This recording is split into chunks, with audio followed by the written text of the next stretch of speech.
Fortune বরিশালকে শিরোপা জিতিয়ে launch করে বরিশাল যেতে পারেন জিম্মি নিশাম। জোড়া ট্রফি নিয়ে বরিশালে ফিরবেন এমনটাই বলেছিলেন বরিশাল দল মালিক। এবার যদি বিপিএল শিরোপা জিততে পারে তাহলে ঠিকই বরিশাল যাবেন মিজানুর রহমান, তাও আবার গোটা দল সমেত। আর সেই দলের সবচেয়ে বড় আকর্ষণ হিসেবে থাকতে পারেন দলটিতে সদ্য যোগ দেয়া জিম্মি নিশাম। তামিম, নিশাম, মুশফিক রিয়াদরা একযোগে বরিশালের উদ্দেশ্যে রওনা দিতে পারে, যা দলটির সমর্থকদের জন্য দারুণ এক খুশির উপলক্ষ নিয়ে আসতে পারে। এর আগে শিরোপা জিতলেও বরিশাল ট্রফি নিয়ে যাওয়া হয়নি, তবে এবার ট্রফি নিয়ে যাওয়ার কথা বলেছেন মিজানুর রহমান। শিরোপা জয়ের পর তাই গোটা দল সমেত বরিশালের ঘাটে ফিরতে পারে ফরচুন বরিশাল দলবাহী লঞ্চ। আর সেই লঞ্চের সামনে থাকতে পারেন তামিম ইকবাল, মুশফিকুর রহিম, মাহমুদুল্লাহ রিয়াদ সহ জিমি নিশামের মতো তারকারা।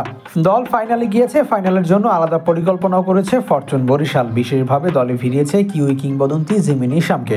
বাংলাদেশে ফিরে ধন্যবাদও জানিয়েছেন নিশাম। বিশ্রাম নিয়ে 7 তারিখ মাঠে নামবেন বরিশালের হয়ে মাঠে নামার মধ্য দিয়ে নিশাম 29তম জার্সি গায়ে জড়াবেন। নিউজিল্যান্ড জাতীয় দল ও বয়সভিত্তিক দল বাদে 28টি দলে খেলেছেন নিশাম। 29তম দলের হয়ে মাঠে নামবেন বরিশালের হয়ে।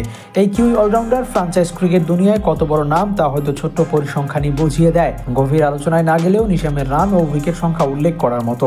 4187 রান, 230 উইকেট আছে নিশামের ঝুলিতে। ক্রিকেটার হিসেবে নিশামের এমন অভিজ্ঞতা কাজে লাগাতে চাইবে ফরচুন বরিশাল।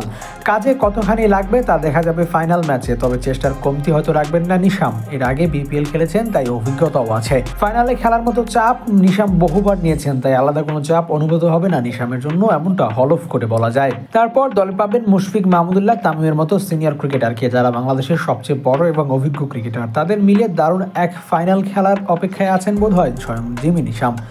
নিশাম এমন দলের হয়ে খেলবেন যে দলটির সমর্থক সবচেয়ে বেশি। মাঠের বাইরে গ্যালারি থেকে 12তম ক্রিকেটার হিসেবে খেলার জন্য দর্শকরা সবসময় বরিশালের পক্ষে থাকে।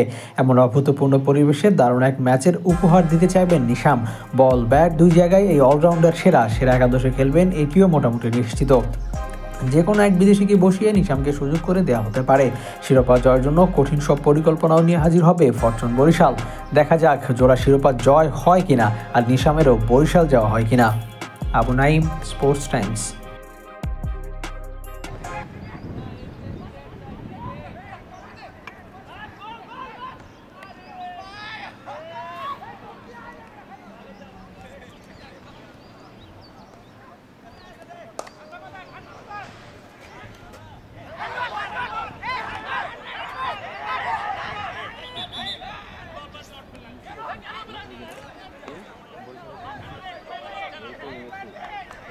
Thank you.